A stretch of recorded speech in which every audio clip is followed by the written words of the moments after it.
10 টাকার বিস্কুট ব্যবহার করে দোকানের মতো চকোবার আইসক্রিম বাসাতেই বানিয়ে নিলাম। আজকের আমার এই চকোবার আইসক্রিম তৈরিতে whipped cream, heavy cream, condense milk কিছু ব্যবহার করিনি।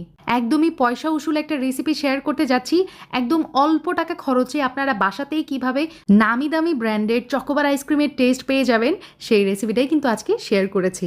ভিডিওটা শুরু থেকে শেষ পর্যন্ত দেখবেন, আশা করি ইনশাল্লাহ অনেক কিছু জানতে পারবেন। আর আমার মতো যারা গরিব আছেন, বাসাতে সবসময় সব কিছু থাকে না, তাদের জন্য এই রেসিপিটা একদম পারফেক্ট। বাসায় থাকা উপকরণ দিয়ে বানিয়ে নিব নামি দামি ব্র্যান্ডের চকোবার আইসক্রিম। তো এখানে আমার প্রথমেই লাগছে বিস্কুট। এখানে আমি চকলেট বিস্কিট নিয়েছি, যে কোনো ব্র্যান্ডের নিলেই হয়। আমি কিন্তু এই প্যাকেটটা ফেলবো না, এই প্যাকেটটাও ব্যবহার করব, আপনাদেরকে দেখিয়ে দিব। এক একটা প্যাকেটের মূল্য 10 টাকা করে। আমি এখানে 3টা প্যাকেট নিয়েছি। এখন একটা জিপলক ব্যাগে আমি এই বিস্কুটগুলো গুঁড়া করে নিয়েছি। দেখতেই পাচ্ছেন আমার বিস্কিটগুলো বেশ সুন্দর করে গুঁড়া গুঁড়া হয়ে গেছে। আপনারা চাইলে বিস্কিটগুলো ব্লেন্ডারও করতে পারেন, তবে একদম মিহি যে গুঁড়া হতে হবে এমনটা কিছু না, একটু দানাদার থাকলেও সমস্যা নেই।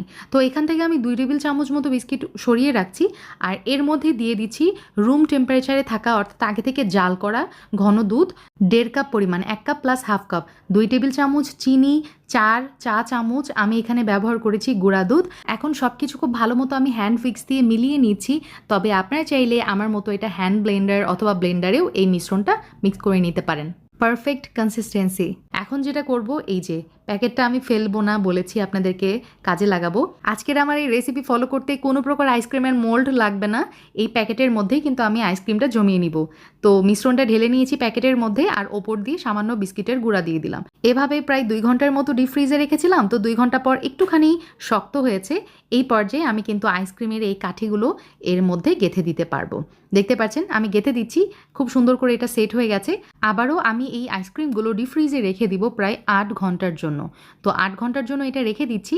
ফিরে এলাম প্রায় 8 ঘন্টা পর। 1 কাপ মিল্ক চকলেট আমি নিয়েছি, ডাবল বয়লিং প্রসেসে এটা আমি মেল্ট করে নিব। আর এর মধ্যে আমি 4 টেবিল চামচ মতো মেল্টেড বাটার অ্যাড করেছিলাম। এখন মেল্টেড চকলেটের সাথে মেল্টেড বাটার খুব সুন্দর করে মিক্স করে নিলেই আমাদের চকলেটের মিশ্রণ একদম রেডি।